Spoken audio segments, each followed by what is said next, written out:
ढाका धामी जिंदाबाद, उसका धामी जिंदाबाद। हमारा विधायक कैसा हो, चंपावत का विधायक कैसा हो, दिल्ली तक आवाज जानी चाहिए, दिल्ली तक। चंपावत का विधायक कैसा हो, धामी जी तुम संघर्ष करो, हम तुम्हारे साथ हैं, धामी जी तुम संघर्ष करो, हम तुम्हारे साथ हैं। चलो बैठिए। भारत माता की। मेरी आवाज सब आ रही है, पीछे तक आ रही है? आ रही है सबको आवाज?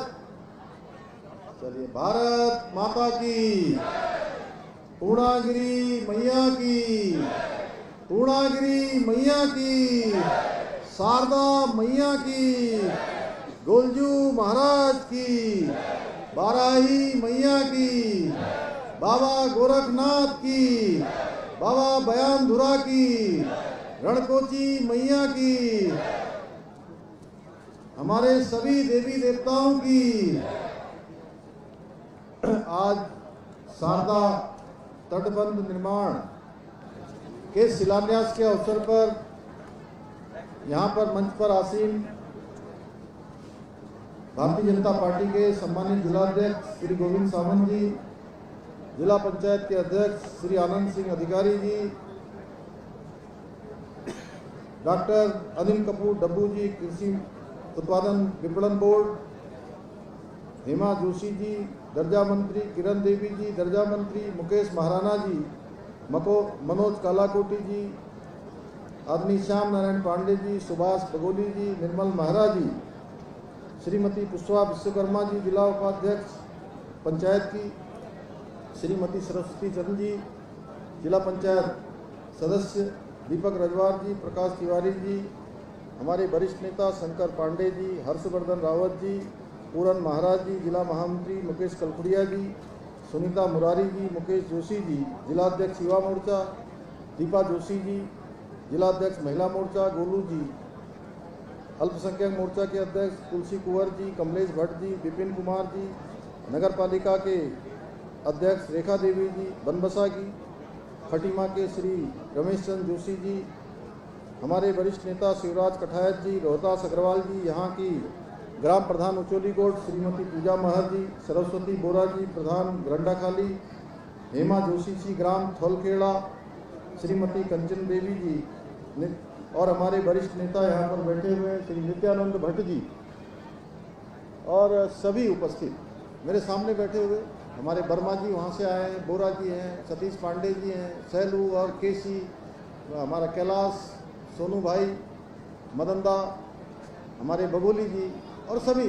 मैं अब एक एक का नाम लूँगा तो बड़ा, उर्मिला चंद जी बैठी हैं यहाँ पर, हमारे सभी आए हुए, सभी पदाधिकारीगण, सभी हमारे क्षेत्र पंचायत के सदस्य, सभी ग्राम प्रधान, सभी मेरे बड़े बुजुर्ग, माताएं बहनें, विभिन्न गांवों से आए हुए सभी बड़े बुजुर्ग, मेरे प्यारे बच्चों, नौजवान साथियों, हमारे सभी मीडिया के मित्र, हमारे हरीश भट्ट जी, रणकोची मैया के भक्त, और सब आए हुए भाई बहनों, सभी सरकारी विभागों के अधिकारीगण, हमारे जिलाधिकारी मनीष जी और मुख्य विकास अधिकारी और पुलिस अधीक्षक रेखा जी समेत सभी अधिकारीगण। मैं आज के इस अवसर पर हमारे जिला प्रभारी हिमांशु जी, मैं इस अवसर पर आप सभी का, इतनी बड़ी संख्या में आज आप मां शारदा के इस पावन सानिध्य में, मोहित बैठ जाओ, एमआर चंद जी है, मोहित जी है, हमारे पाठक जी है,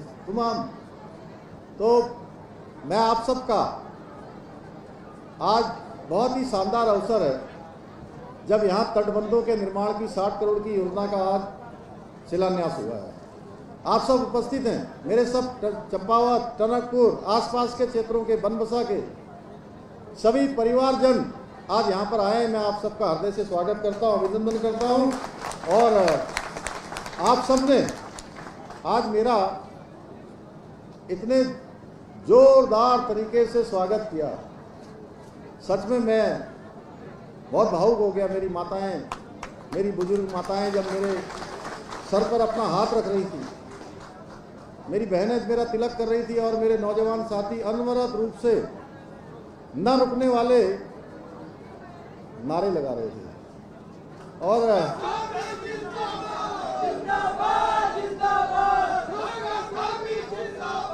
जिंदाबाद जिंदाबाद बेमिसाल बेमिसाल जिंदाबाद जिंदाबाद जिंदाबाद जिंदाबाद। भाइयों बहनों, आपने मेरा इतना स्वागत किया, इतना मुझे ऊर्जा प्रदान की। हमारे मीडिया के मित्र बहुत इसको कल जो है, आज जो हजारों लोग यहाँ इकट्ठे हैं, इनको कई लाखों लोगों तक पहुँचाने का काम करेंगे। हमारे मीडिया के भी सभी मित्रों का मैं स्वागत करता हूँ। आप सभी का मैं हार्दिक रूप से स्वागत करता हूँ, अभिनंदन करता हूँ कि आपने मेरा स्वागत किया। भाइयों बहनों, मैं जब भी इस माँ पूर्णागिरी की भूमि पर आता हूँ, ये मारदा के सानिध्य में जब भी मुझे अवसर मिलता आने का, तो सच में मैं आपके बीच में एक मुख्यमंत्री के तौर पर नहीं आता, बल्कि मैं अपने परिवार के एक सदस्य के रूप में, आपके मुख्य सेवक के रूप में मैं आप सबके बीच में आता हूँ। मुझे लगता है कि मैं अपने परिवारजनों से मिलने जा रहा हूँ और मुझे इसकी हमेशा प्रतीक्षा रहती है। आज मैं अभी गोविंद सावंत से कह रहा था, मैंने कहा यार कितनी बार आ गए, देखो तो टनकपुर बनबसा चंपावत खटीमा कितनी बार हो गया, सैकड़ों बार, लेकिन बार बार जैसे कहते हैं ना, ये दिल मांगे मोर।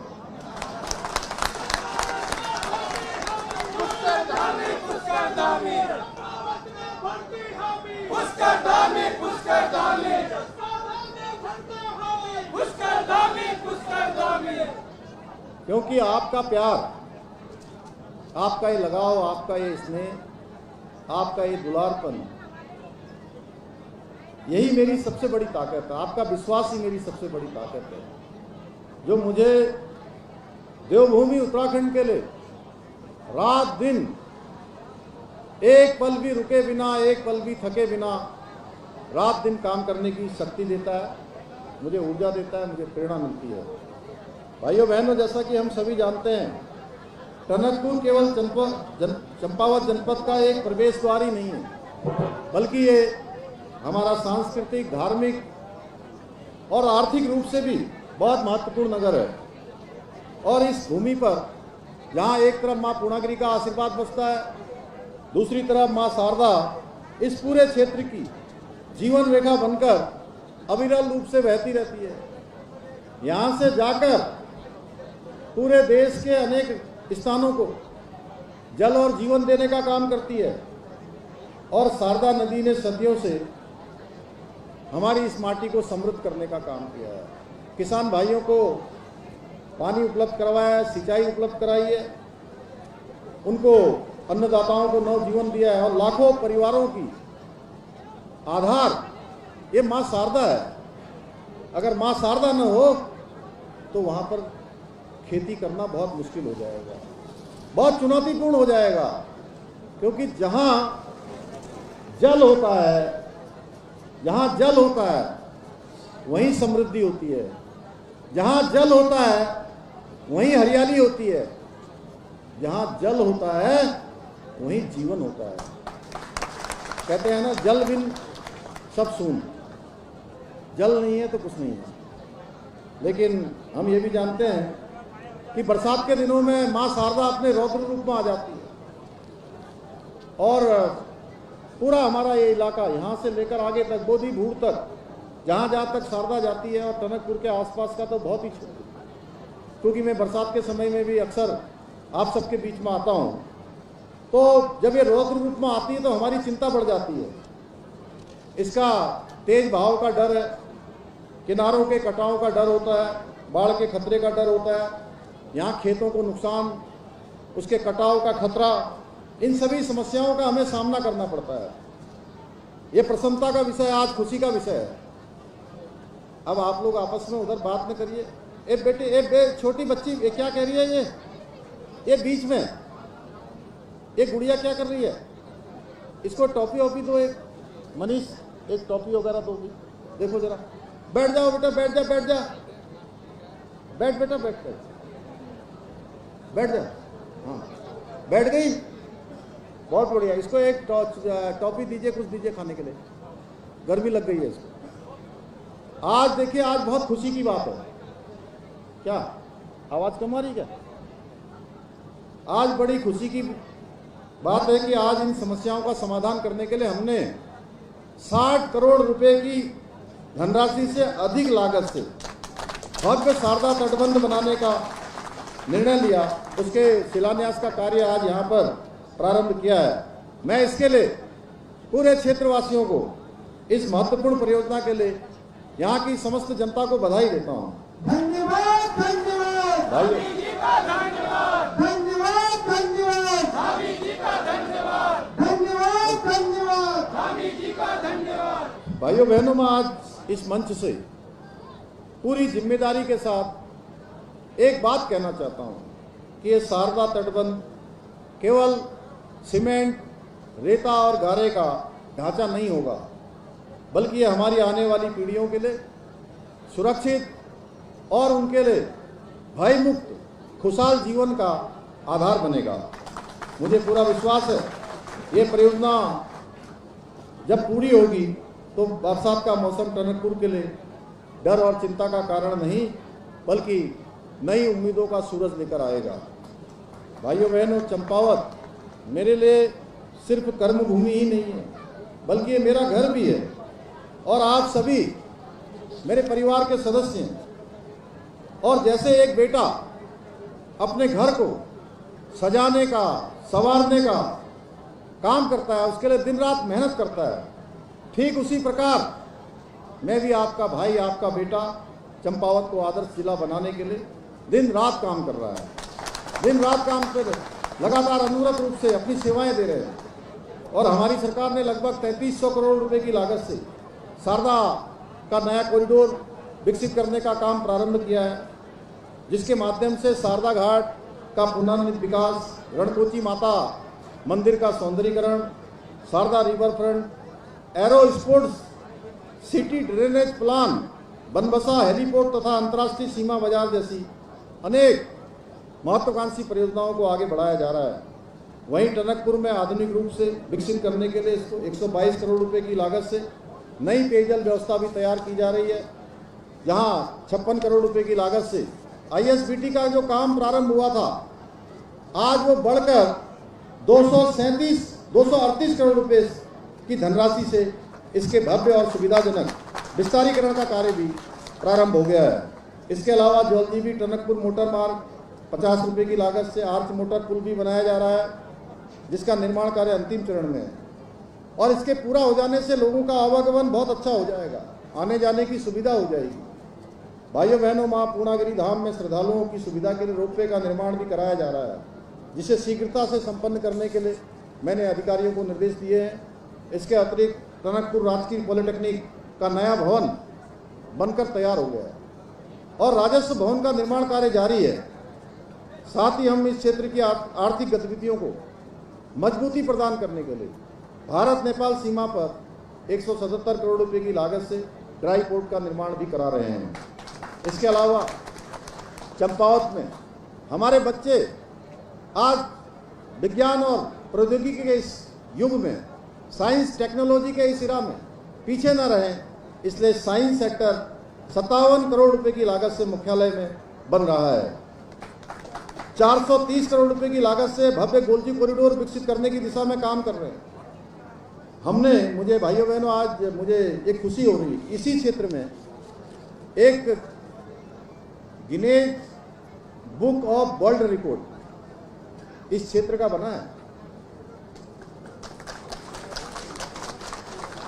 38वें राष्ट्रीय खेलों का जो आयोजन हुआ था, उस 38वें राष्ट्रीय खेलों के आयोजन में यहीं पर रात के समय में पहली बार पूरी दुनिया के अंदर राष्ट्रीय खेलों की प्रतियोगिता का आयोजन राफ्टिंग का रात्रि काल में हुआ था। और इससे निश्चित रूप से यहाँ पर काफ़ी पर्यटन बढ़ रहा है, काफ़ी लोग आ रहे हैं, काफ़ी लोगों के ध्यान में क्षेत्र आया है। भाइयों बहनों, विकास कार्यों की लिस्ट बहुत लंबी है, इतनी लंबी है कि सभी का नाम ले पाना संभव नहीं है। लेकिन आप समझ रहे होंगे मैं किस भाव से कह रहा हूं। अनेक योजनाएं आज पूरी होने के कगार पर हैं, अनेक योजनाएं अभी आनी हैं और बहुत सारी योजनाएं अभी शुरू भी नहीं हुई हैं। और जब सारी योजनाएं आ जाएंगी तो उसके लिए कई घंटों का समय लगेगा, तब भी उनको बताया जाना संभव नहीं होगा। लेकिन मैं इतना अवश्य कहना चाहूँगा कि आपके इस भाई, आपके बेटे ने चंपावत को आदर्श जिला बनाने का जो वचन आपको दिया है, वो वचन बहुत जल्दी आपको दिया हुआ पूरा होगा। भाइयों बहनों, आज चंपावत और टनकपुर का जो विकास हो रहा है उसको देखकर कुछ लोगों को रात की नींद उनकी उड़ी हुई है। आपको पता ही होगा वो कौन लोग हैं। वे वही लोग हैं जिन्होंने 50 सालों तक, 60 सालों तक, कई दशकों तक सत्ता की मलाई चाटी है, सत्ता की मलाई चाटते रहे हैं। लेकिन विकास के नाम पर उन्होंने केवल और केवल भ्रष्टाचार का खेल खेला, अपने और अपनों की जेबों को भरने का काम किया। इनके लिए जनता केवल वोट बैंक रही। चुनाव आते ही ये लोग फिर से अपने वादों की पोटली लेकर आ जाते हैं। पहले भी आते थे, अब फिर आ जाते हैं। वोट बटोरते थे पहले और फिर 5 साल तक एयर कंडीशनर कमरों में सो जाते थे, फिर कोई सुध नहीं लेते थे चुनाव के समय के बाद। और इन्होंने उत्तराखंड के विकास को हमेशा भ्रष्टाचार के दीमक से खोखला किया। इनका एक ही सिद्धांत रहा, काम कम कारनामे ज्यादा। जो पैसा जनता के हक का था, जो पैसा ऐसे तटबंध बनने चाहिए थे, ऐसे सड़क बनने चाहिए थे, ऐसे विश्राम गृह बनने चाहिए थे, ऐसी हमारी पार्किंग बननी चाहिए थी, पेयजल, बिजली, स्वास्थ्य, शिक्षा व्यवस्था ठीक होनी चाहिए थी, सीमांत क्षेत्रों का विकास होना चाहिए था, अस्पतालों में पैसा लगना चाहिए था, वो पैसा इनके चहेतों की जेब में चला जाता था। इन्होंने पहाड़ों के, दूर दराज के इलाकों का दर्द कभी नहीं समझा। लेकिन आज प्रधानमंत्री श्री नरेंद्र मोदी जी के नेतृत्व में जनता द्वारा जो टैक्स के रूप में दिएगा एक एक रुपए का सीधे सीधे जनता के हित में उसको लगाया जा रहा है, उसका सदुपयोग किया जा रहा है। भाइयों बहनों, टनकपुर और चंपावत की ये जो बदलती हुई तस्वीर इस बात का प्रत्यक्ष प्रमाण है कि यदि नीयत साफ होती है, नीति अच्छी होती है, काम करने की भावना होती है, मन में अगर जनता के लिए दर्द होता है तो विकास के काम इसी प्रकार से धरातल पर उतरते हैं। भाइयों बहनों, इन विकास कार्यों के साथ साथ हमने देवभूमि के सांस्कृतिक मूल्यों और इसकी पवित्रता और देवभूमि के मूल स्वरूप को बनाए रखने के लिए भी कड़े और ऐतिहासिक निर्णय भी हम ले रहे हैं।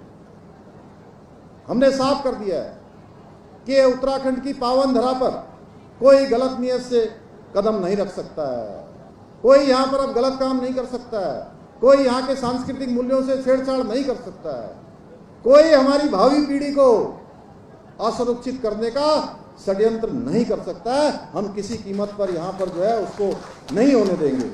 इसी संकल्प के साथ हमने धर्मांतरण का कानून बनाया, देश का सबसे कठोर कानून। लैंड जिहाद, लव जिहाद, थूक जिहाद जैसी कट्टर मानसिकताओं के खिलाफ पूरी शक्ति के साथ हम न्यायपूर्ण कार्रवाई कर रहे हैं। सरकारी जमीनों पर अवैध कब्जों को हमारी सरकार ने पूरी तरह से ध्वस्त करने का काम किया है।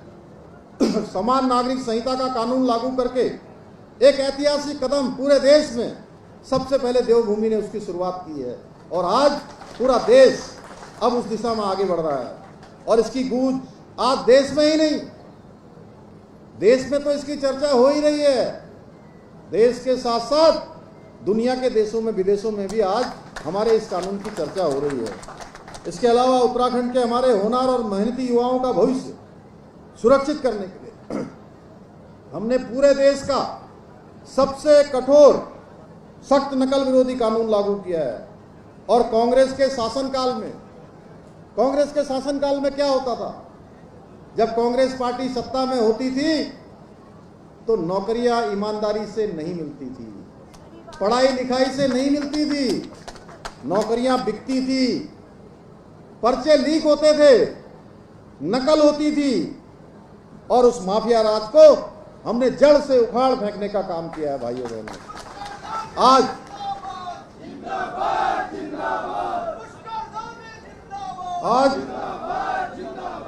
आज इसी कड़े कानून का परिणाम है कि बीते 4.5 वर्षों में 34,000 से भी अधिक हमारे भाई बहनों को, हमारे परिवार के बेटे बेटियों को सरकारी नौकरियां उनकी योग्यता के आधार पर मिली हैं, उनको हासिल हुई है। और भाइयों बहनों, जहां तक भ्रष्टाचार की बात है, तो हमारी सरकार भ्रष्टाचार पर केवल बातें नहीं करती हैं, बात नहीं करती है, बल्कि भ्रष्टाचारियों पर सीधा प्रहार करती है। उत्तराखंड राज्य के इतिहास में पहली बार हुआ, आपने देखा होगा, हरिद्वार जमीन घोटाले में जो सेवा होती है IAS अधिकारी, उन तक को भी पूरी तरह से बर्खास्त करने का निर्णय हमारी सरकार ने लिया है। पहले जब भ्रष्टाचार की बात होती थी तो छोटे छोटी मछलियों को पकड़ के खाना पूर्ति पूरी कर दी जाती थी।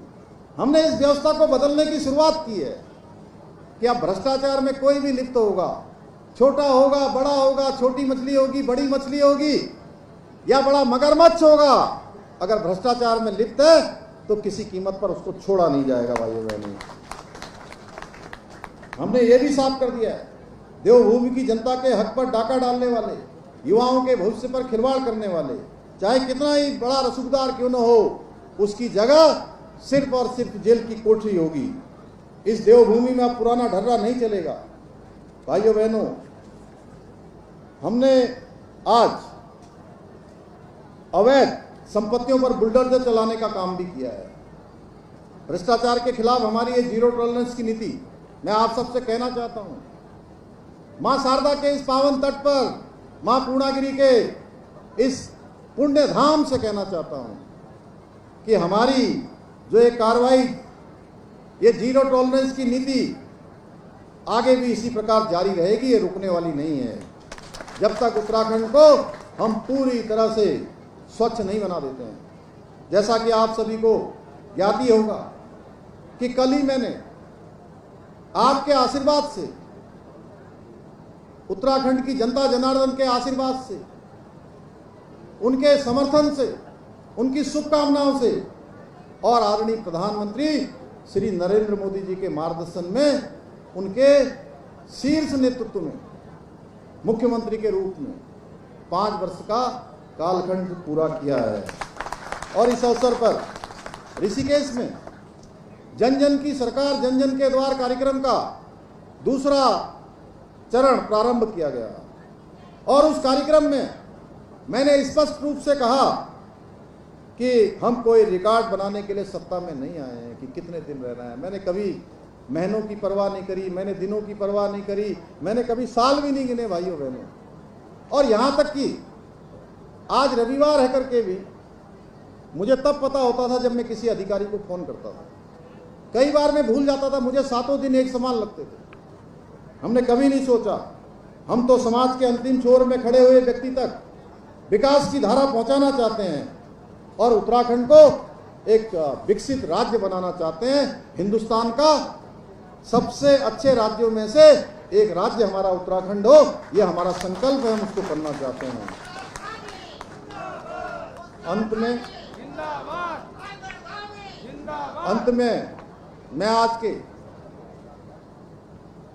में मैं आज